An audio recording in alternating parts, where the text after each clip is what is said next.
Honorable Anura Kumar Disanayaka, 43 minutes. ගරු මූලාසනයේ සිටින කාර්ක සභාවේ සභාපතිතුමනි, අද අපි පාර්ලිමේන්තුවේ සාකච්ඡා කරනු ලබන්නේ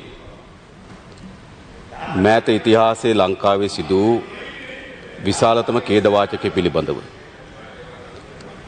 268කට ආසන්න ප්‍රමාණයක් මිය ගියා. 500කට වඩා වැඩි ප්‍රමාණයක් තුවාල වුණා. ඒ වගේ රට තුළ විශාල අස්ථාවරත්වයක් නිර්මාණය වුණා. සිංහල මුස්ලිම් ජනයා අතර සැකය, අවිශ්වාසය, ක්‍රෝධය වර්ධනය වුණා. ඒ නිසා මේක අපේ රටේ මෑත ඉතිහාසයේ සිද්ධ වූ විශාලතම ඛේදවාචකය. මේ ඛේදවාචකය පිළිබඳව කරුණු හොයා බලන්න හිටපු ජනාධිපති මෛත්‍රීපාල සිරිසේන මැතිතුමා විසින් මේ කොමිෂන් සභාව පත් කරනු ලැබුවා.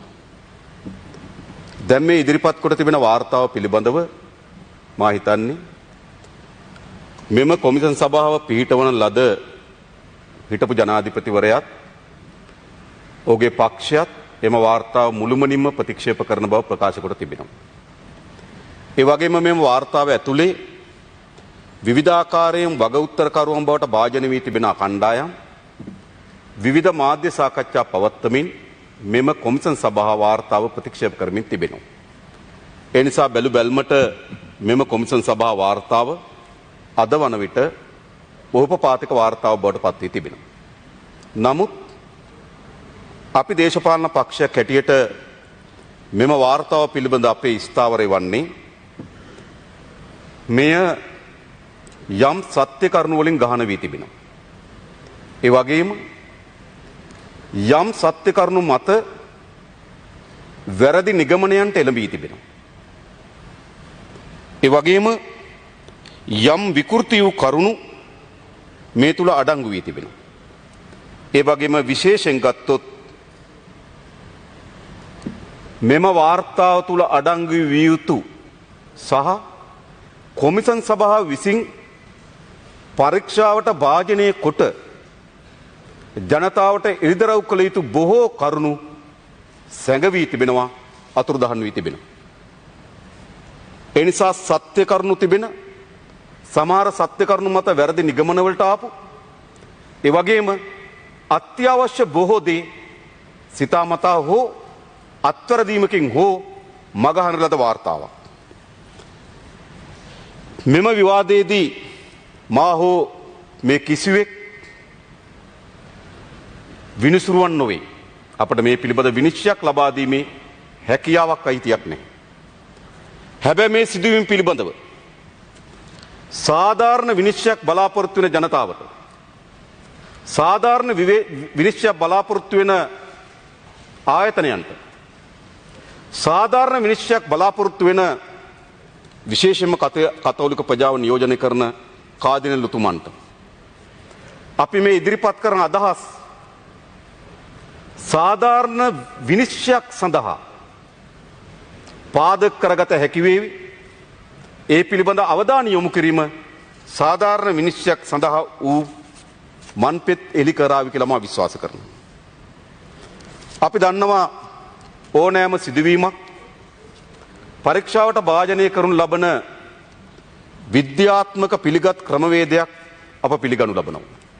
ඕනෑම ගැටලුවක්, ඕනෑම සංසිද්ධියක් පරීක්ෂාවට භාජනය කරනු ලබන්නේ ගරු සභාපතිතුමනි එම සිදුවීම දක්වා වූ ගමන් මාවත. ඒ කියන්නේ ඕනෑම සිදුවීමක් එක විට ඕපපාතිකව නිර්මාණය වෙන්නක් නොවේ. ඒකට යම් ඉතිහාසයක් තිබෙනවා. ඒ නිසා ඕනෑම සිදුවීමක් සාධාරණ විනිශ්චයකට භාජනය කරන්න නම් එය ඓතිහාසිකව ඒ දක්වා වර්ධනය වූ ආකාරය පිළිබඳව අපි පරීක්ෂාවට භාජනය කළ යුතුයි. ඊළඟ ඒ සිදුවීමේදී සිදුවී තිබෙන වටපිටාව පිළිබඳව අපි පරීක්ෂාවට භාජනය කළ යුතුයි. තෙවෙනුව එම සිදුවීමට සම්බන්ධ අනෙකුත් අන්තර් සබඳතාවයන් පිළිබඳව අපි සැලකිල්ලට භාජනය යුතුයි. සාමාන්‍යයෙන් දර්ශනීය වචනෙන් කියනවා නම් ඕනෑම ගැටලුවක් විග්‍රහයකට භාජනය කළ හැකි වන්නේ ඓතිහාසිකවත් විෂය මූලිකවත් අන්තර් සම්බන්ධතාවෙන් යුතුව. එනිසා මා හිතනවා මෙම පාස්කු ප්‍රහාරය පිළිබඳවත් අපි පරීක්ෂාවට භාජනය කළ යුතු වන්නේ ඒ වර්ධනය වූ ආකාර ඉතිහාසය. ඒ සිදුවීම සිදුවෙනකොට තිබුණු වටපිටාව. ඒකට තිබුණු අනිකුත් අන්තර් සබඳතාවය. එනිසා ගරු සභාපතිතුමනි මා මේ සිදුවීම සිදුවන විට ගොඩනැගමින් තිබුණු ඉතිහාස කතාව යම් ප්‍රමාණයකින් මේ පාර්ලිමේන්තුවේ හමුවේ ඉදිරිපත් කරන්න. අපි කවුරුත් දන්නවා 2015 ජනවාරි මාසයේ 8 වෙනිදා එතෙක් පැවති පාලනය බිඳවැටුම් ලැබුවා. හැබැයි බිඳවට්ටනු ලැබුවේ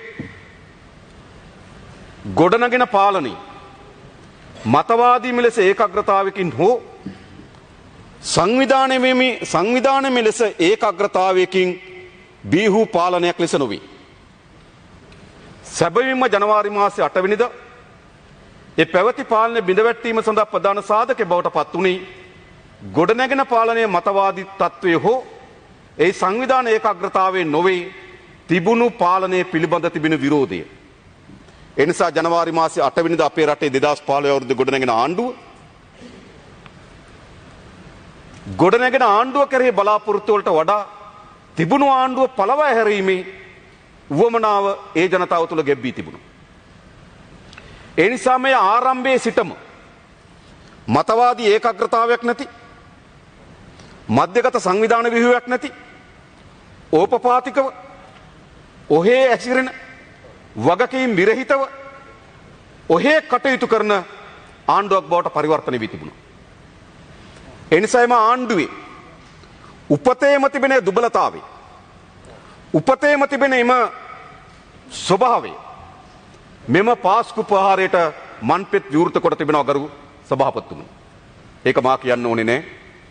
කොමිසන් සභාවෙත් මෙම ප්‍රහාර සිදු කාල වකවානුවේදීත් ඕනෑමටත් වඩා වැඩියෙන් මේ වළක්වා ගත හැකි තිබුණු ප්‍රහාරයක්ය. ඒ වළක්වා ගැනීම සඳහා අදාළ පාර්ශවයන් තමන්ට පැවරී තිබෙන වගකීමට අනුව වගවීමෙන් කටයුතු නොකළ බව මේ වනට ඔප්පු වී තිබෙනවා. ඒ පිළිබඳ ඉතාමත් දීර්ඝ කරුණු ගණනාවක් මේ පාස්කු කොමිසන් සභා වාර්තාවත් ඉදිරිපත් කොට තිබෙනවා. හැබැයි ඒ වගේම ගරු සභාපතිතුමනි ජනවාරි මාසයේ 8 වෙනිදාගෙන් පසුව අපේ රටේ ශබ්දකෝෂයට ආපු අලුත් වචන කීපයක් තිබෙනවා. ඒවා 2015 ජනවාරි මාසයේ 8 වෙනිදාට පෙර තිබුණු ශබ්දකෝෂයේ වචන නෙවෙයි. එහි එකක් තමයි රණවිරු දඩේම බුද්ධි අංශ දුර්වල කිරීම. ඒ තමයි 2015 ජනවාරි මාසයේ 8 වෙනිදාගෙන් පස්සේ අපේ ශබ්දකෝෂයට ආපු අලුත් වචන ඛණ්ඩය. විශේෂයෙන්ම ඒ වන විටත් ලසන්ත වික්‍රමතුංග ඝාතනය එක්නැලිකොට පැහැරගෙන යාම කිත්නවාට පහර දීම පිළිබඳ පරීක්ෂණ දියත් වෙලා තිබුණා. ඒවා ආරම්භ කාලේ මේ පරීක්ෂණ දියත් වෙලා තිබුණත් ඒවා යම් ප්‍රමාණයකට අඩපණ වෙලා ඒවා යම් ප්‍රමාණයකට යලි සක්‍රිය වෙමින් දියත් වෙන්න පටන් ගත්තා.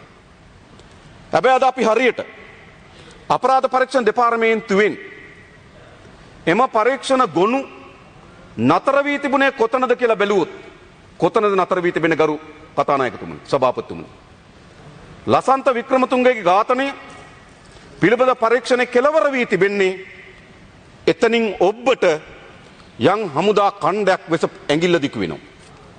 කිත්නවාර්ගේ පරීක්ෂණය නතර වී තිබෙන්නේ එතනින් ඔබට යම් හමුදාමේ ශේස්ත්‍රයක් කෙරෙහි ඇඟිල්ල දිගවනවා. එක්නැලිකොටගේ පැහැරගෙන යාම පරීක්ෂණ අවසන් කෙලවර ගැට ගැසී තිබෙන්නේ හමුදා අනුකණ්ඩයක් කෙරෙහි. මේක ඇත්ත. මා කියන්නේ නෑ ලක්ෂ 2.5කට අධික හමුදාවෙන් 2,50,000කින්ම හිමි හමුදාවෙන් 100ට අඩු ප්‍රමාණයක් කෙරෙහි තමයි මේ ඇඟිල්ල දිගු වී තිබුණේ. ඒ ශ්‍රී ලංකාවේ සමස්ත හමුදාව කෙරෙහි නොවේ. තා කුඩා කණ්ඩායමක් කෙරෙහි. අපි බැලුවොත් තාජුද්ගේ ඝාතනය ඒ පරීක්ෂණය අවසන් වී තිබුණේ යම් හමුදාවෙන් කෙලවර වීමකින්. ඒ වගේම අපි බැලුවොත් ළමයි 5 දෙනා පැහැරගෙන යෑම ඝාතනය පැහැරගෙන ගොස් ඝාතනය කිරීම ඒ පරීක්ෂණයේ දියත් වෙලා තිබුණේ එතනට. ඒ නිසා ගරු කතානායකතුමනි යම් දේශපාලන ව්‍යාපෘතියක් මේ සමස්ත හමුදාව කෙරෙහි එල්ල වී තිබෙන කළු පැල්ලම සහ එම විද්‍යුතයන්ට සාධාරණ ඉටු කර ගැනීම සඳහා පරීක්ෂණ මාලාවක් දියත් වෙමින් තිබුණා. අන්නේ පරීක්ෂණ මාලාවට එරෙහිව ගොඩනැගුණු දේශපාලන සටන් පාඨය තමයි රණවිරු දඩේම බුද්ධ්‍යංශ දුර්වල කිරීම. ඒ ඉතාමතාම දේශපාලන ව්‍යාපාරයන් විසින් ගොඩනගන සටන් පාඨය. ඒ තමයි 2015 පසු අපේ රටේ ශබ්දකෝෂයට එකතු වූ අලුත් වචන ඛණ්ඩයක්. ඊළඟ තව අලුත් වචන ඛණ්ඩයක් එකතු වුණා ජාතිය අනතුරුයි. ඒක 2015 පෙර අපි දැක්කේ නැහැ. ජාතිය අනතුරුයි. මේ ජාතිය අනතුරේ කියන එක පෙන්වා දෙන්න. මේ ජාතිය අනතුරේ කියන එක පෙන්වා දෙන්න ගරු සභාපතිතුමනි කරුණු ගණනාවක් ඒ දවස්වල වාර්තා වෙන්න පටන් ගත්තා. අපිට මතකයි අම්පාර ප්‍රදේශේ යම් මුස්ලිම් හෝටලයකින් වඳ කොත්තු ලැබුණා. එනිසා සිංහල ජනතාව වඳ කිරීම සඳහා වඳ ආහාර විකුණනවායි කියන මතයක් සමාජයේ නිර්මාණය වෙමින් ආවා. ඒ වගේම සමහර කඩ ඇතුළ කාන්තාවන් වඳ කිරීමට අදාළ වෙන ඇඳුම් විස කවරන ලද වඳ බෙහෙත් ඇතුල් කරනද මා දන්නේ විද්‍යාත්මක කළ හැකිද නැද්ද කියන එක. නමුත් එවැනි සාකච්ඡාවක් ගොඩනැගෙමින් තිබුණා. ඒ වගේම යම් සංඛ්‍යා දත්ත ආකාරයෙන් සමාජය තුළ තහවුරු කරන්න පටන් ගත්තා 2050 වෙනකොට සිංහල ජනතාව සුළු ජාතිය බවට පත් වෙනවයි කියලා. ඒ නිසා රට තුළ විශාල මතයක් නිර්මාණය කරනු ලැබුවා ජාතිය අනතුරුයි. ගරු සභාපතිතුමනි පාස්කු ප්‍රහාරය සිද්ධ වෙනකොට සමාජගත වී තිබුණු ප්‍රධාන දේශපාලන සටන් පාඨ දෙක තමයි බුද්ධ්‍යංශ දුබල කිරීම හා ජාතිය අනතුරුයි. හැබැයි ඒවා යම් දේශපාලන උවමනාවන් මත ගොඩනැගුණු බව ඒවා ගොඩනගන්නන්ගේම ආණ්ඩුවට මාස 15ක් ගත වෙලා තිබීදී දැන් ඔප්පු වෙමින් තිබෙනවා. මේ පාස්කු කොමිසම සභා වාර්තාවේ කිසිසේත්ම එම වඳ කොත්තු පිළිබඳව වඳ ආහාර පිළිබඳව එවැනි ජාතියක් ඉලක්ක කොට වඳ කිරීම සඳහා දරන ප්‍රයත්නම් පිළිබඳව කිසිවක් සඳහන් වී නැහැ ගරු සභාපතිතුමනි. ඒ වගේම ඒවා නිර්මාණය කරලාද අයද ගරු සභාපතිතුමනි කිසිවක් ඉදිරිපත් කොට නැහැ මේ මාස 15 ඇතුළත. හැබැයි ඒ ගොඩනඟලද ප්‍රධාන දේශපාලන සටන් පාඨ දෙකට පණ ජීවය සහ බලය ලැබුණේ පාස්කු ප්‍රහාරයෙන්. එඳ පාස්කු ප්‍රහාරයෙන් පසුව සමාජයේ මතය නිර්මාණ වුණා බුද්ධ්‍යංශ දුබල කිරීමේ ප්‍රතිවිපාක වලට රටක් ජාතියක් හැටියට අපි මුහුණ දුන්නා. ඒ වගේම ඒ මුස්ලිම් ඉස්ලාම් අන්තවාදී ඉතාමත් මිලේච්ඡ ප්‍රහාරයක් ඒකට සම්බන්ධ වූවන් එම අන්තවාදය ගැඹුරින්ම පිළිගන්න ලද කණ්ඩායමක් වීම හේතු කොටගෙන ගරු සභාපතිතුමනි ජාතිය අනතුරේ ඔව් ඒකත් ඇත්ත මේ මරාගෙන ප්‍රහාර මාලාවෙන් පෙන්වු කරනවා කියලා සාතික වුණා. එනිසා මේ දේශපාලන වේදිකාවේ ගොඩනගන සටන් පාඨ දෙකට ප්‍රාණය බලය නිර්මාණය වුණේ පාස්කු ප්‍රහාරයෙන්. පාස්කු ප්‍රහාරයෙන් පසුව ගරු සභාපතිතුමනි මේක තනින් අතර උනේ නැහැ. පාසල් පටන් ගන්න තිබුණා. පාසල් පටන් ගන්න බැරි තත්වයක් නිර්මාණය වුණා. ඒ වගේම වෙසක් පුන් පොහෝ දිනේ ආවා. වෙසක් පොහොය දිනේදී නැවත ප්‍රහාරයක් එල්ල වේවි කියන සාකච්ඡාවක් නිර්මාණය වෙන්න පටන් ගත්තා. පාසල් විවෘත කරනකොට දරුවන්ට ඒ දෙමව්පියන්ට පාසල් ගාව ගිහිල්ලා මුර කරන තත්වයක් නිර්මාණය වුණා.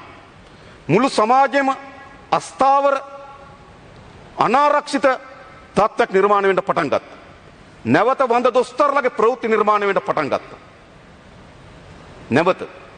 නැවත අපේ අතුරුලේ රතන හාමුදුරන් වහන්සේ ගිහිල්ලා දළදා මාලිගාව ඉස්සර උපවාසයක් ආරම්භ කරා. රට ඔන්න මෙන්න ගිනි ගන්න තත්වයකට ආවා. වාරියපොළ, දුම්බල සූරිය, බිංගිරිය, හලාවත, මිනුවන්ගොඩ, නාරම්මල, කුලියපිටිය, හෙට්ටිපොළ, කටාන මේ ආදී පොලිස් වසම් ගණනාවකම ප්‍රචණ්ඩ ක්‍රියා වාර්තා වෙන්න පටන් ගත්තා. ගිනි තැබීම්, පාරදීම්, කාලකෝලාහල නිර්මාණය වෙන්න පටන් ගත්තා. ඒ නිසා මේ සිදුවීමෙන් පසුව රට අතිශය අස්ථාවර ස්වභාවයකට ආවා. ඒ අතරතුර මිලින්ද මොරගොඩගේ පාත්ෆයින්ඩ් ආයතනය විසින් රොබර්ටෝ බ්ලේක් ලංකාවේ හිටපු තානාපතිවරයා ඒ පාත්ෆයින්ඩ් ආයතනය විසින් සමුළුවකට කැඳවුවා.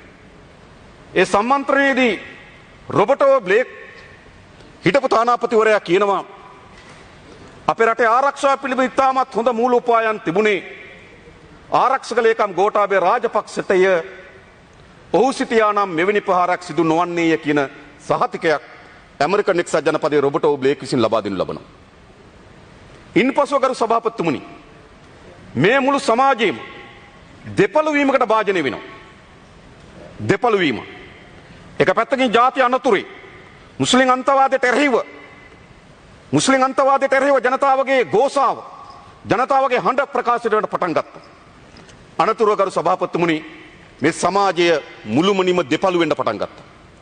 ඒ දෙපළ වුණු සමාජයක් ඇතුලේ පාස්කු ප්‍රහාරයේ මාස කිහිපයකට පසු නොවැම්බර් මාසයේ 16 වෙනිදා ජනාධිපතිවරණය පැවැත්වුණා. ලක්ෂ 69කින්ද ඉන් අනතුරු ආපු මහමැතිවරණෙන් 3න් 2කින්ද මේ පරිච්ඡේදය අවසන් වුණා. මේ පරිච්ඡේදය දියත් වුණේ ආකාරයට. මේ පරිච්ඡේදයේදී ගරු සභාපතිතුමනි මේ මුස්ලිම් සමාජය ඇතුලේ මේ පාස්කු වාර්තාව කියවුන විටත් සිදුවීමෙන් පසුව මේ පිළිබඳ අවධානය යොමු කරාට පසුවත් මේ මුස්ලිම් සමාජයේ මේ අන්තවාදීන්ගේ වර්ධනය අන්තවාදීන්ගේ හැසිරීම අන්තවාදීන්ගේ ගොනුවීම ගරු සභාපතිතුමනි මුස්ලිම් සමාජයට රහසක් විය යුතු තිබුණේ නැහැ. මුස්ලිම් දේශපාලන නායකයින් එම සමාජයත් එක්ක සමීපව කටයුතු කරනවා නම් එම සමාජයේ සිදුවීමෙන් තිබෙන මේ චලනයන් පිළිබඳව ඕනෑමටත් වඩා වැඩියෙන් ඔවුන් සතුව තොරතුරු තිබිය යුතු තිබුණා. මා විශ්වාස කරන එක තිබුණ බව ගරු සභාපතිතුමනි.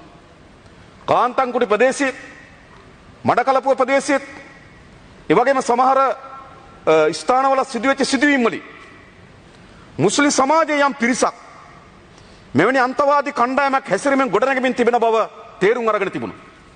හැබැයි කිසිසේත්ම ගරු කතානායකතුමනි ගරු සභාපතිතුමනි මේ පාර්ලිමේන්තුව නියෝජනය කර මුස්ලිම් නායකයින් ඒ පිළිබඳ දක්වා තිබෙන ඉතාමත් අඩු සැලකිල්ලක් සමාජයේ සමාජය තුල ගොඩනැගෙමින් තිබෙන මේ අන්තවාදී ව්‍යාපාරයන් පොදු සමාජයට අත්පත් කර දෙන විනාශය පිළිබඳව ඔවුන් කන් නොඇසුණා වගේ හිටියා. ඒයි මේ අන්තවාදී පෝෂණය මේ සිංහල මුස්ලිම් ජනයා අතර ඇතිවන විරසකය ඉතා හොඳින් තමන්ගේ දේශපාලන ගමන දියත් කර ගැනීම සඳහා පාරුවක් බවට උපයෝග කරගත හැකි බව ඔය මුස්ලිම් නායකයෝ කල්පනා කරා. ඒ නිසා මුස්ලිම් සමාජය තුල මේ ගොඩනැගෙමින් තිබුණු අන්තවාදී ක්‍රියාදාමයන් එළිදරව් කරමින් ඒ පරාජයට පත් කිරීම සඳහා අවශ්‍ය වන සාකච්ඡාවක් මැදිහත් වීමක් මුස්ලිම් නායකයන්ගෙන් පැත්තෙන් අවම වශයෙන් නෙවෙයි ගරු සභාපතිතුමනි අරම්ම නොතිබුණා හා සමානයි. එනිසා උන් නිදැල්ලේ මේ ජාතිවාදී ප්‍රවණතාවය වර්ධනය වෙන්න ඉඩකඩ ලබා දෙමින් තිබුණා. ඒ නිදැල්ලේ වර්ධනය වෙන ප්‍රවාහය ඇතුලේ තමන්ගේ දේශපාලන පාරුව දියත් කරමින් තිබුණා. එය හබල බවට මේ ජාතිවාදය පත් කරගෙන තිබුණා. ගරු සභාපතිතුමනි එහි ඛේද වාචකයේ තමයි පාස්කු ප්‍රහාරයෙන් පස්සේ දියත් වෙන දේශපාලනය. දැන් ගරු සභාපතිතුමනි මෙම ප්‍රහාරයේ අවධානය යොමු කළ යුතු ප්‍රධාන කරුණු තුනෙන් එකක් තමයි මා පෙන්වා දෙන්න ලැබුවේ පාස්කු ප්‍රහාරය හා ඒ දක්වා ආපු දේශපාලන ගමන් මඟ. මේක තමයි පළවෙනි කොටස. දෙවෙනි කොටස ප්‍රහාරයක් වළක්වා ගැනීමට අසමත් වීම. ගරු සභාපතිතුමනි අපේ රටේ යුද්ධය ආරම්භ කිරීමට මට වඩා හොඳින් දන්නවා ඇති සරත් පොන්සේක මැතිතුමා. අපේ රටේ බුද්ධි අංශත් අපේ රටේ හමුදා යාන්ත්‍රණයත් ඔවුන්ට තිබුණු තාක්ෂණික හැකියාවක් ඔවුන්ට තිබුණ දැනුමේ හැකියාවක් යුද්ධයට පෙර ඉතා කුඩා දැනුම් තොරතුරු අධ්‍යාපනය පුහුණුවක් සහිත හමුදා කණ්ඩායමක් අපිට හිටියේ. හැබැයි 30 අවුරුදු යුද්ධ කාල පරිච්ඡේදය ඇතුළත අත්දැකීම් සහිත තොරතුරු වලට අදාළ වෙන සංනිවේදන උපකරණ සහිත තාක්ෂණය සහිත දැනුම් සහිත යාන්ත්‍රණ බවට අපේ රටේ ආරක්ෂක යාන්ත්‍රණය පත් වී තිබුණා. ඒ වගේම විශේෂයෙන්ම හමුදා අංශයන් විසින් ප්‍රධාන මූල්‍ය බලය පාර්ලිමේන්තුවට තිබුණොත් පාර්ලිමේන්තුවට ඉදිරිපත් නොකරන රහස්‍ය ගිණුම් හරහා යම් බුද්ධි තොරතුරු ලබා ගැනීම වෙනුවෙන් ඔත්තුකරුවන් නඩත්තු කිරීම සඳහා විශාල වැය ශීර්ෂයක් දරලා තිබුණා. ඒ නිසා අපේ රට විය හැකි එවැනි පන්නේ අනතුරක් වළක්වා ගැනීමට සමත් වෙන පන්නේ තොරතුරු එක්රැස් කර ගැනීම සඳහා විශ්ලේෂණ කිරීම සඳහා නිගමනයන් එළඹීම සඳහා දක්ෂ හැකියාවන් සහිත කණ්ඩායමක් හිටියා. ඒ වගේම ගරු සභාපතිතුමනි විටින් විට මේ පිළිබඳ තොරතුරු ගලාගෙන ආවා. සහරාන් යනු ගරු සභාපතිතුමනි එලිමහන් ත්‍රස්තවාදී. ඔහු සංගවුණු ත්‍රස්තවාදියෙක් නොවේ. ඔහුගේ ෆේස්බුක් අඩවිය හරහා විටින් විට අන්‍යාගමිකයන් මරා දැමිය යුතු බවත් ඔවුන්ටම එල්ල කරන ප්‍රහාරයන් තමන්ගේ ආගමනුව සාධාරණීකරණය කිරීම සඳහා විවිධ කැසට් පට නිකුත් කරපු නිවිත හඬපට නිකුත් කරපු විවිධ දේශන පවත්වපු විශේෂයෙන් ගත්තොත් සාම්ප්‍රදායක මුස්ලිම් ප්‍රජාවත් එක්ක විවිධ වර්ගයේ ගැටුම් හදාගත්තු එලිමහන් ත්‍රස්තවාදී. එය වර්ධනය වෙන්න ඉඩදී නිදැල්ලේ වර්ධනය වෙන්න ඉඩදී මෙවැනි රටට ඉතාමත් බරපතල පන්නේ ව්‍යසනයක් ඇති කරපු ප්‍රහාරයක් දක්වා ඔහු සහ ඔහුගේ සහචර කණ්ඩායම වර්ධනය කිරීම ආරක්ෂා කිරීම අවශ්‍ය පියවර නොගැනීම වළක්වා ගැනීමට අසමත් වීම පිළිබඳව හිටපු පාලනයට වගකීමක් නැද්ද? මා දැක්ක මෛත්‍රීපාල සිරිසේන ජනාධිපතිතුමා ගොඩාක් විස්තරයක් කිව්වා. හැබැයි ඔහු ජනාධිපතිවරයා ආරක්ෂක අමාත්‍යවරයා ඔහු ඔහුගේ වගකීම ඉටු කරා. මේ 21 වෙනිදා රටේ හිටියද නැද්ද කියන ප්‍රශ්නේ නෙවෙයි. 21 කියන්නේ සහරාන්ලාගේ ත්‍රස්ත ක්‍රියාවේ කූට ප්‍රාප්තිය. හැබැයි ඒ දක්වා ගමන් මගක් තිබුණා. ඒ ගමන් මග නතර කිරීම සඳහා අවශ්‍ය දත්ත තොරතුරු විශාල ප්‍රමාණයක් එක්රැස් වී තිබියදී ඒ පිළිබඳව නිසි වගකීමෙන් ලෙස කටයුතු නොකිරීම පිළිබඳව ජනාධිපතිවරයාටත් ඒ ආණ්ඩුවටත් ගරු කතාන සභාපතිතුමනි වගකීමෙන් මිදෙන්න පුළුවන්. මම හිතනවා කිසිසේත්ම වගකීමෙන් මිදෙන්න බෑ. ඒ නිසා පාසු කොමිසම වාර්තාව තවත් පළල් විය යුතු කියලා මම විශ්වාස කරනවා. එහි සැබෑම වග උත්තරකරුවන් ජනාධිපතිතුමාත් ආරක්ෂක ලේකම්වරයාත් පොලිසිය සහ තවත් නිලධාරීන් කණ්ඩායමක් පමණක් නොවේ. ඒ දේශපාලන නායකත්වයේ වගකිය යුතුයි. ගරු සභාපතිතුමනි රටේ ජනතාව ජනවරමක් කර ආණ්ඩුවට බලයක් දෙනවා. ඒ රටේ ආරක්ෂාවත් ජනතාවගේ ආරක්ෂාවත් රටේ සමෘද්ධියක් ගොඩනැගීම වෙනුවෙන් තමයි බලය ලබා දෙන්නේ. ඒ තමයි ජනවාරි මාස 8 වෙනිදා ජනතාව කතරයක් ගහලා මේ පාලනය ගොඩනගුවා නම් ඒ පාලනයට ජනතාව බාර දී තිබෙන බලය ඒක. ඒ බලය ඉටු කරාද? ඒ බලය ආරක්ෂා කරාද? ඒ ජනතාව ගුවමනාවන් වෙනුවෙන් කටයුතු කරාද කියන එක පිළිබඳ අපි ආපහු හරලා බැලුවොත් ගරු සභාපතිතුමනි මුළුමනින්ම ආණ්ඩුවක් ලෙස තමන්ගේ වගකීම අත්හැරලද පාලනය මා දන්නේ එම ආණ්ඩුවේ විවිධ වර්ගයේ අමාත්‍ය දුර දරපු අය අද මේ පාස්කු ප්‍රහාරය පිළිබඳ සාකච්ඡා කරන්න කතා කරන්නේ කොහොමද කියලා මට තේරෙන්නේ නැහැ. එයි ඒ සාමූහික වගකීමෙන් ඒ ජනතාව තමන්ට ලබා දී තියෙන වගකීමෙන් ඔවුන්ට අත්මිදිය හැකිද?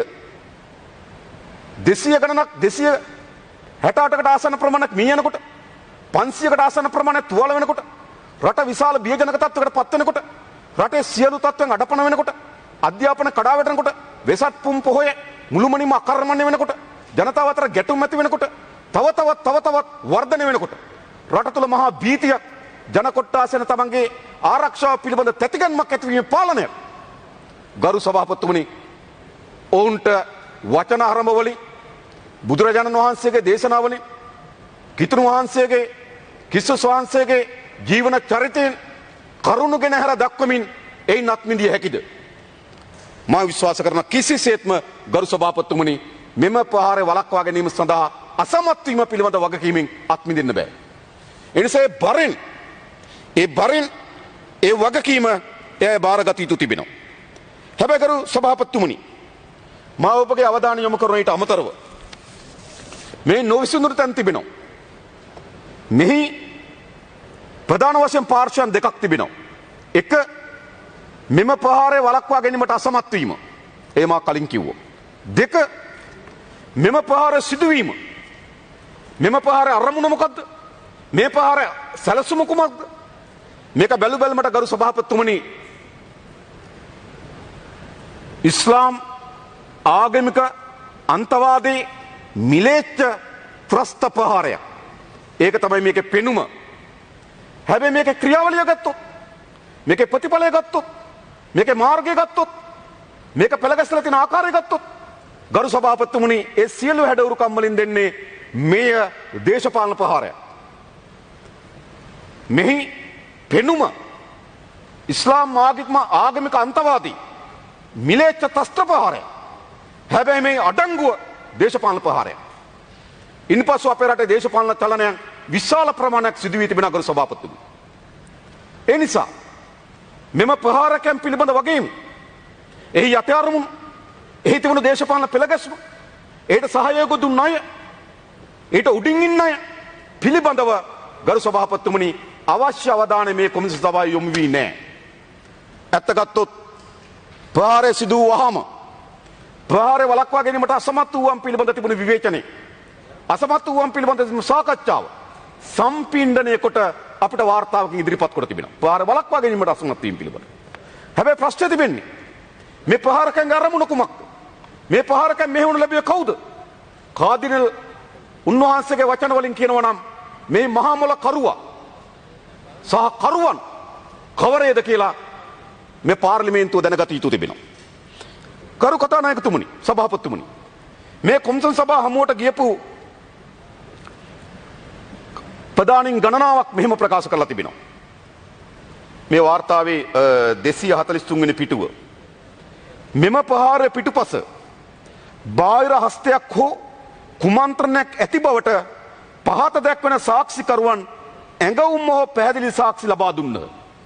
ඒ කියන්නේ මේ ප්‍රහාරය පිටුපස බාහිර හස්තයක් හෝ කුමන්ත්‍රණයක් තිබෙන බව මේ අය ඍජුව හෝ ඇඟවුම් හෝ කරුණු කියලා තිබෙනවා කියලා කියනවා. එක කොළඹ අගරාදර ගුරු අතිඋතුම් මැල්කම් කාදිනල් රංජිත් හිමිපාණන් උන්වහන්සේගේ සාක්ෂියේදී කොමිසම සභාවට හැඟී යනවා මේ බාහිර හස්තයක් හෝ කුමන්ත්‍රණයක් ඇති බවට ඍජුව හෝ හැඟවුමක් ලෙස උන්වහන්සේ ප්‍රකාශ කොට තිබෙනවා. ඊළඟ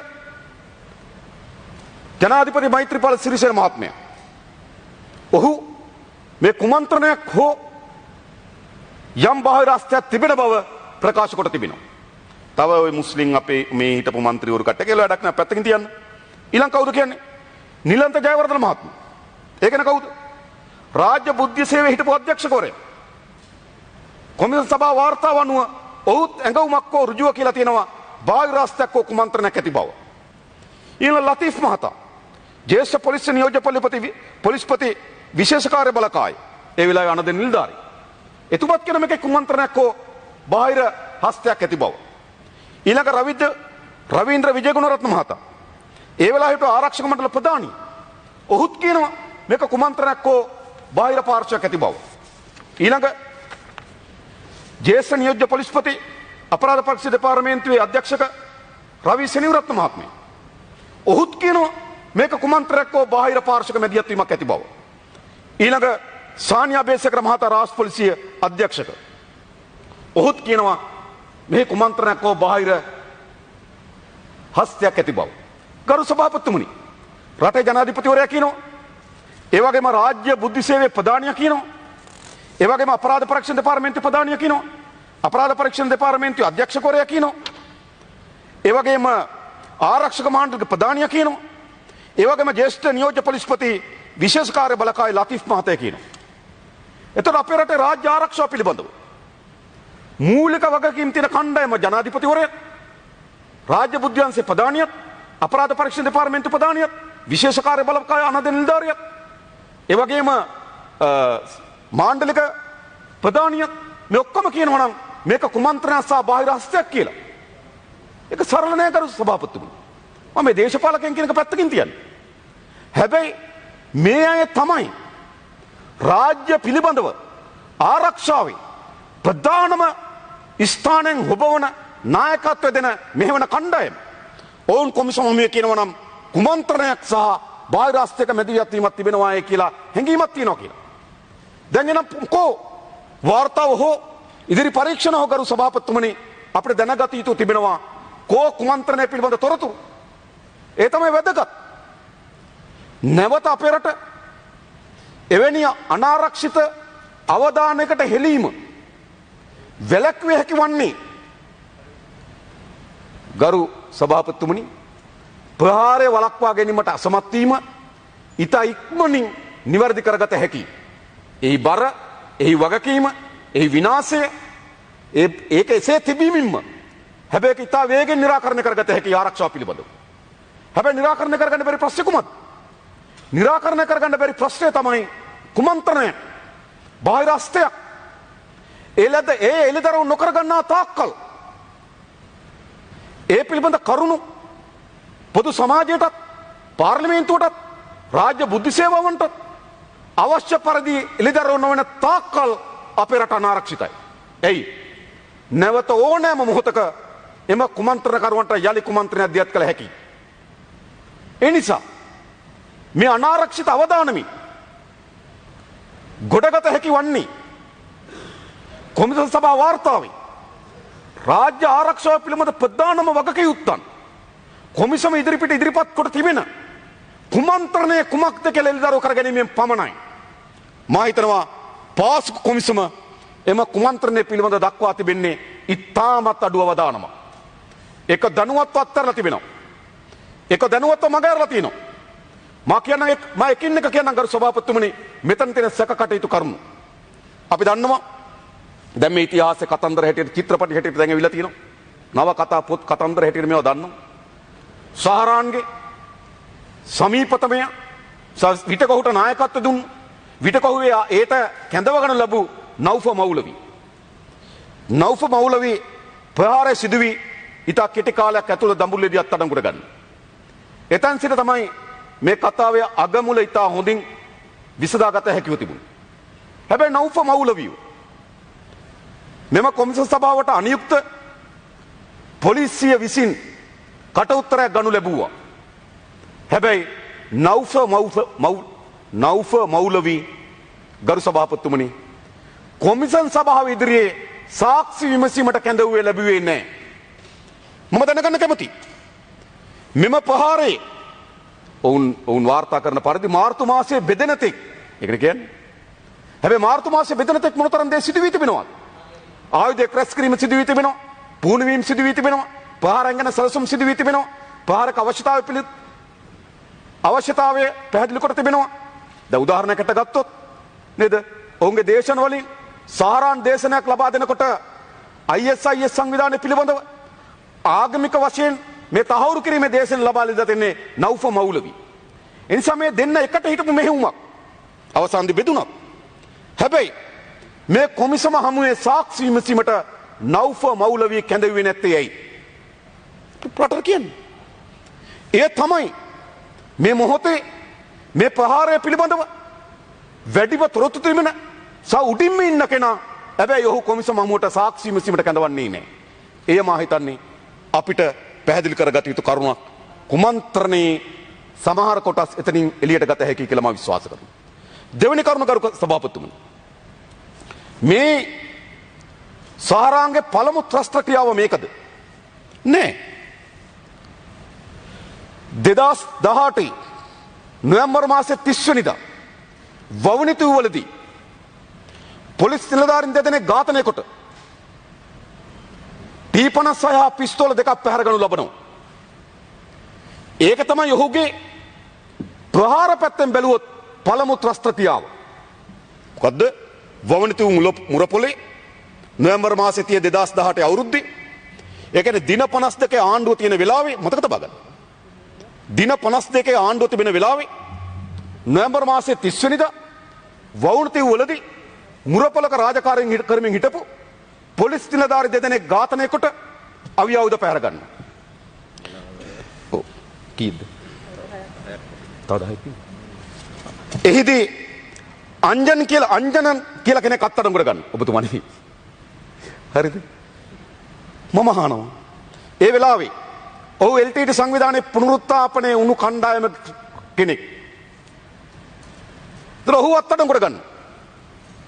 ඔහු අත්අඩංගුවට ගන්න දින කිහිපයකට පස්සෙ කර සභාපතිතුමනි. අපරාධ පරීක්ෂණ දෙපාර්තමේන්තුවට බුද්ධ්‍යංශ විසින් වාර්තා කරනවා ජැකට් එකක් ඒ ආසන්නයේ බෝක්කුවක් අසල දමා ගොස් තිබෙන බව. අපරාධ පරීක්ෂණ දෙපාර්තමේන්තුවේ නිලධාරීන් පොලිස් සුනකෙක් අරගෙන යන ජැකට්ටුව ගාවට. ඒ ජැකට්ටුවේ ඒ පොලිස් සුනකය යන්නේ අර අත්අඩංගුවට ගත්තු දෙමළ කෙනා ගාවට. ඒ කියන්නේ මොකක්ද? මේ ඉතා පැහැදිලිව සහරාන්ලගේ පළමු ත්‍රස්ත ක්‍රියාව පරීක්ෂණ නොමග යැවීම සඳහා යම් සැලසුම් සහගත ක්‍රියාවක් දියත් වී තිබෙනවා. එහෙම නෙවෙයිද? එයාව අත්අඩංගුවට ගැනීම, ජැකට් එකක් දැමීම, ජැකට් එක පොලිස් සුනකයා අර අත්අඩංගුවට ගත්තු දෙමළ කෙනා කරේ හඹාගෙන යාම. ඒ විතරක් නෙවෙයි ගරු සභාපතිතුමනි. මාගාව තියෙන ගිය සතියට පෙර ඉරිදා මව්බිම පුවත්පතේ ලිපියක් උදේනි සමන් කුමාර මහතා ලියපු. ඒ ලිපිය කියන මෙහෙම. වර්තමාන ජනාධිපති ගෝඨාභය රාජපක්ෂ එවක රටේ සාමාන්‍ය පුරවැසියෙක් විය. ඔහු වවුනිත වූ සිද්ධිය සම්බන්ධයෙන් පළ කළ වාර්තා පිළිබඳ දැඩි උනන්දුවෙන් බලා සිට අපරාධ පරීක්ෂණ දෙපාර්තමේන්තුව බාර හිටපු නියෝජ්‍ය පොලිස්පති රවි සෙනෙවිරත්නට කතා කොට දැනුම් දී තිබුණේ තමන්ට තේරුම් යන ආකාරයට මේ LTT වැඩක් විය නොහැකි බවය. දර ගෝඨාභය රාජපක්ෂ මැතිතුමා සිවිල් පුරවැසියෙක් හැටියට අපරාධ පරීක්ෂණ දෙපාර්තමේන්තුවේ DIG රවි සෙනෙවිරත්න මහතාට ප්‍රකාශ කරාලු මේ LTT සංවිධානය වැඩක් නොවන බව. මා දැනගන්න කැමතියි. රවි සෙනෙවිරත්න මහත්මයා මේ පිළිබඳව කිසිදු තැනක ප්‍රකාශයක් කරලා නැහැ. කොමිසමේදී හෝ ප්‍රකාශයක් කරලා නැහැ.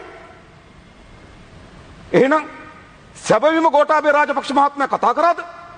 එහෙම නැත්නම් කතා කරා කියලා නිර්මාණයක් හැදුවාද? මට සැකයක් තිබෙනවා. ඇයි මේ හිටියට ගිය ඉරිද මව්බිම් පුවත්පතේ මේ වවුනතේ සිද්ධිය පිළිබඳ ගෝඨාභය රාජපක්ෂ මහත්මයා අවධානයෙන් හිටව බවත් ඒ LTT සංවිධානයේ ක්‍රියාවලියක් නොවන බවත් පැහැදිලි කරන්නේ කුමක් වෙනුවෙන්ද? හිටියට ගිය ඉරිද මව්බිම් පුවත්පතේ මේ වාර්තා වෙන්නේ කෙසේද කියන එක ගරු සභාපතිතුමනි අපි දැනගත යුතුයි. ඒ වගේම හිටපු අපරාධ පරීක්ෂණ දෙපාර්තමේන්තුවේ DIG රවි සෙනෙවිරත්න මහත්මයාගේ මේ පිළිබඳ ප්‍රශ්න කරන්න. මා පෞද්ගලික විශ්වාස කරනවා ඔහුට එහෙම දුරකථන නමුතමක් ඇවිත් නැති බව. දෙවෙනි කරුණ. තුන්වෙනි කරුණ ගරු සභාපතිතුමනි ප්‍රහාරය සැලසුම් කරලා තිබුණු හෝටල් අතර තාජ් හෝටලේ ප්‍රහාරය සිද්ධ වන්නේ නැහැ. තාජ් හෝටලේ ප්‍රහාරය සිද්ධ වෙන්නේ නැති වුනහම ඒ ප්‍රහාරකයා එතනින් දුරකථන නමුතමක් ගන්නවා. කිසිදු බුද්ධ්‍යංශ වාර්තාවක හෝ කිසිදු පරීක්ෂණ වාර්තාවක හෝ ඒ දුරකථන නමුතම ගත්තේ කාටද කියලා තාම සොයාගන්න බැරි වී තිබෙනවා. ඒ නිසා ඔහු එම දුරකථන නමුතම ගත්තේ කාටද කියන එක සොයාගත යුතුයි. ඊළඟට ඔහු දෙව්වැල ප්‍රදේශයේ හෝටලයකට ලැබුම් ගන්න යනකොට හමුදා බුද්ධ්‍යංශී මා කියන්නේ නිලධාරියා කවුද කියලා. ඔහු ඉතාක්ෂණයකින් මේ ප්‍රහාරය සිදු වී පැය 3-4ක් ඇතුළත ඔහුගේ නිවසට යනවා. ඔහු නිවසට ගිහ ඔහුගේ බිරිඳගෙන් ප්‍රශ්න කරනවා. බිරිඳ කියනවා ඔහු ගමනක් ගිහිල්ලා කියලා. ඊට පස්සේ බිරිඳට දුරකථන ඇමතුමක් ගන්නවා. ඔහු හිටපු පල්ලියේ ආරක්ෂක නිලධාරියා. ඒ නිලධාරියට හමුදා බුද්ධ්‍යංශ නිලධාරියා කතා කරනවා. කොහොමද මේක සිද්ධ වෙන්නේ? මේ ප්‍රහාරය සිද්ධ වෙලා විශාල ආందోලනයක් තිබෙන වෙලාවක. අපරාධ පරීක්ෂණ දෙපාර්තමේන්තුවේ අගක් මුලක් හොයාගන්න බැරි වෙලාවක. හැබැයි ප්‍රහාරයට අහුල්ලු එක්කගේ නිවසට කොහොමද යන්නේ? ඒ පිළිබඳව අපි දැනගත යුතුයි. තුන්වෙනි කරුණ ගරු සභාපතිතුමනි. මේ ප්‍රහාරය සිද්ධ වෙලා සැලකියුතු වෙලාවක් යන තෙක් IS සංවිධානය මෙම ප්‍රහාරයේ වගකීම බාරගත්තේ නැහැ. මෙම ප්‍රහාරයේ වගකීම බාරගන්නේ නැතුව දීර්ඝ වෙලාවක් හිටියා. නමුත් මෙම ප්‍රහාරයේ වගකීම බාර ගැනීම පිළිබඳව සහරාන් කියලා වෙන අයෙක් දැන් ඔය අත්අඩංගු ඉන්නවා.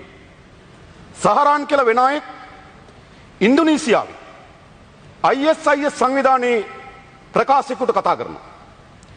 කතා කරලා ඔහු ඉල්ලා සිටිනවා මේ IS සංවිධානයේ වගකීමට බාර ගන්න කියලා. හැබැයි මේ හරහා විදේශීය ඔත්තු සේවයක් විසින් යම් දුරකථනයක හිමි අංකයක් දෙනවා.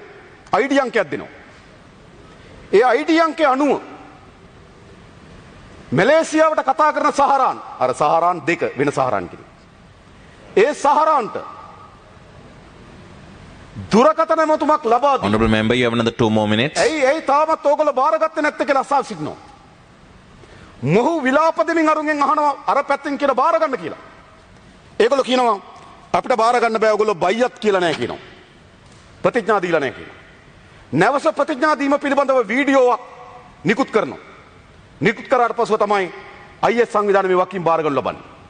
මම දැනගන්න කැමතියි අර දුරකථනය පාවිච්චි කරන දුරකථනයේ ID ඇඩ්‍රස් එක අනුව කාගේද දුරකථනය? කාගේ දුරකථනය? ගරු සභාපතිතුමනි අපරාධ පරීක්ෂණ දෙපාර්තමේන්තුවේ විසින් මාධ්‍ය අනිත් සියලු දෙනා නැති වෙලාවේ ඒ දුරකථන හිමි කාටද කියලා කොමිසම හමුවේ කියලා තියෙනවා. කොමිසම හමුවේ කියලා තියෙනවා. හැබැයි නීතිඥ මහතුරු හිටියා. හරිද? මාධ්‍ය හිටියේ නැතුණාට එනිසා අතර ප්‍රකාශ කළා තිබෙනවා. එනිසා අපි දැනගන්න ඕනකම තිබෙනවා. අර සහරාන් දෙක කියන පුද්ගලයාට මේ දුරකථනයෙන් කතා කළේ කවුද? කතා කරලා මේ වගකීම IS සංවිධානයට බාර ගැනීම සඳහා බල කරේ කවුද? කියන එක පිළිබඳව මේ පාර්ලිමේන්තුවට ඉදිරිපත් කළ යුතු තිබෙනවා. ඊළඟ ගරු සභාපතිතුමනි පස්වෙනි කරුණ මේ කුමන්ත්‍රණය පිළිබඳව. මේ පළවෙනි තොරතුරෙන් අප්‍රේල් මාසේ 4 අප්‍රේල් මාස 4 වෙනිදා තොරතුරේ ගරු සභාපතිතුමනි මේ ප්‍රහාර එල්ල වී යකි ආකාරය එක්ක මරාගෙන මරන ප්‍රහාරයක් එක්ක ටක්කත ප්‍රහාරයක් එක්ක තුවක්කු වලින් එල්ල කරන ප්‍රහාරයක් ආදි ප්‍රහාර ආකාර 4ක් නම් කරනවා. ඒ වගේ මේ ප්‍රහාර එල්ල කරන අය සාරාන් මිල්ලාන් රිල්වාන් ඇතුළු නාම ලේඛනකුත් සඳහන් කරනවා. ඒ නිසා අප්‍රේල් මාස 4 වෙනිදා තොරතුර ගරු සභාපතිතුමනි එම ප්‍රහාරකයන් සමග ඉන්න සමීපතම තොරතුරක්. ප්‍රහාර එල්ල කරන ආකාරයක් තියෙනවා. ප්‍රහාර එල්ල කරන පුද්ගලයන් ගැනත් තියෙනවා. මේක අප්‍රේල් මාස 4 වෙනිදා එනවා. ඉතින් අප්‍රේල් මාස 4 වෙනිදා මේ ප්‍රහාරය පිළිබඳව සංඥාව මේ ප්‍රහාරය පිළිබඳව තොරතුර ඉතාම සමීපතම නිවැරදි තොරතුරක්. හැබැයි නැවත උන්ගෙන් තොරතුරක් එන්නේ කවදාද? නැවත උන්ගෙන් තොරතුරක් එන්නේ අප්‍රේල් මාසේ 26 වෙනිදා සවස හෙට ප්‍රහාර එල්ල කරනවා කියලා. නැවත ප්‍රහාරයක් එනවා. නැවත තොරතුරක් එනවා 21 වෙනිදා උදේ 6ට අද දිනේ 8ත් 10ත් අතර ප්‍රහාරයක් එල්ල කරනවා කියලා. මේ තොරතුරු තුනෙන් පෙන්වු කරන්නේ කුමක්ද? 4 වෙනිදා දෙන තොරතුරත් 20 වෙනිදා අවසන්. Honorable member, please wind up. 20 වෙනිදා දෙන තොරතුරත් 20 වෙනිදා හවස දෙන තොරතුරත් 21 වෙනිදා හවස දෙන තොරතුරත් ඉතාම සමීපතම නිවැරදි ආසන්නම තොරතුරු. හැබැයි ගරු සභාපතිතුමනි අප්‍රේල් 7 වෙනිදා මිලියන 47ක් බැංකුවෙන් ගන්නවා. ඒ තොරතුරු ඉන්නේ. අප්‍රේල් 9 වෙනිදා සමුගැනීමේ අර ගවයෙක් ඝාතනයේ කපලා මස් බෙදනවා ප්‍රසිද්ධි මේ මරාගෙන මරන ප්‍රහාර සම්බන්ධව ඒ තොරතුරු එන්නේ. අප්‍රේල් 16 මොටරසයිකලය පුපුරවා ගන්න. ඒ මොටරසයිකලය සඳහා අවශ්‍ය වෙන වෙඩි බෙහෙත් සියල්ල මෙහෙම බැඳගෙන කාන්තන් කුඩි දක්වා යනවා. ඒක එන්නේ නේ. අප්‍රේල් 18 වෙනිදා පුපුරන ද්‍රව්‍ය අරගෙන පානදුර යනවා. ඒක එන්නේ නේ. Honorable member, please wind up. අරවැනි සමීපතම තොරතුරු වෙන ජාලයකින් මේ ප්‍රහාරයේ ඉදිරි වර්ධනයක් ආවේ නැත්තේ ඇයි? අන්න ඒ පිළිබඳව අවධානය යොමු කළ යුතුයි. ඒ කරුණු ටික නිරාවරණය වුණොත් ගරු සභාපතිතුමනි බුද්ධ්‍යංශ නිලධාරීනු ජනාධිපතිවරයා කාදිනල්තුමත් කොමිසම හමුවේ කියපු කුමන්ත්‍රණකරුවන් සහ මැදිහත් වීම පිළිබඳව තොරතුරු එල්දරව් කරගත හැකි වේ කියලා අපි විශ්වාස කරනවා. ඒ දිශාවට මේ පරීක්ෂණය යොමු කරાવી කියලා බලාපොරොත්තු වීම මා නතර වෙන බොහොම ස්තුතියි ගරු සභාපතිතුමනි. Thank you. Honorable Dr. Nalaka Godaheva.